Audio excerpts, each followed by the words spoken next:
So let's assume it's 9 a.m. on a Tuesday. The bride goes to the inquiry form on the website and starts filling out her information. And as you can imagine, we are trying to gather all the basic information to understand a bit more about who the bride is, what's she looking for, and things like what time is the wedding, when is the wedding, what time does she want to be ready by, what kind of services is she looking for? As you can imagine, like, this is potentially one of the most important things. She can be searching for multiple services. This will eventually be taken into the quote and automatically calculated. It's a very important part here. Next, how many bridesmaids would you like to include for potential makeup services? Think of the location. I'll say, what kind of location is this? Anything that's relevant that the bride can fill out and is important to the makeup artist to maybe collaborate with a photographer, event planner. Again, as you can imagine, this inquiry form is totally customizable based on the customer needs. If she has a preview trial date as well, where she wants makeup for on this date. And then at the end, some notes.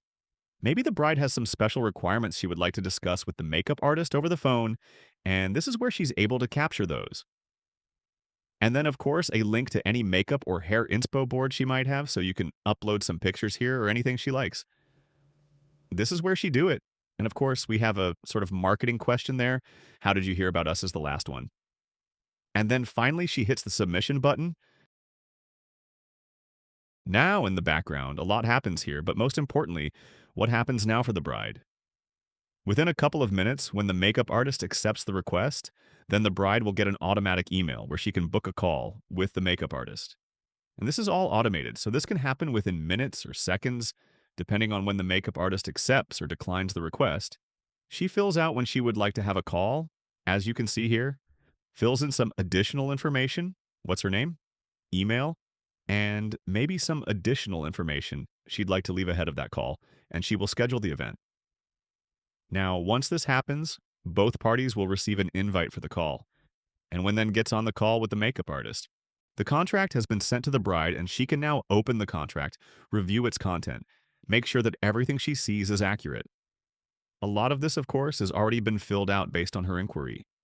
Any additional information that might have come up on the call has been added here. Now, what's important is the payment terms. A deposit, which is a portion of the final amount. What is the balance? And also additional fees like a travel fee, maybe touch-up hours, and then cancellation fees. There are specific cancellation amounts that are put in based on the services she, of course, has chosen.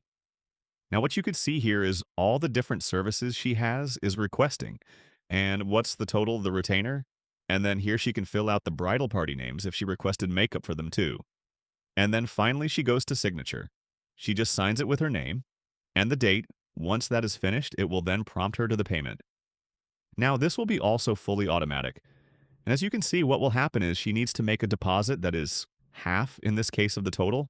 That's what she needs to pay now to finalize this booking. So it will prompt her to continue to payment, fill out her credit card information, review the amount, and good to know this runs through Stripe, so this is fully secure. Once she is paid, she will receive a final reminder for the second payment. As you can see on the right top screen there, due November 17th, and it's official. Trial's been booked on both sides. She gets an email for confirmation, and she's ready for her wedding.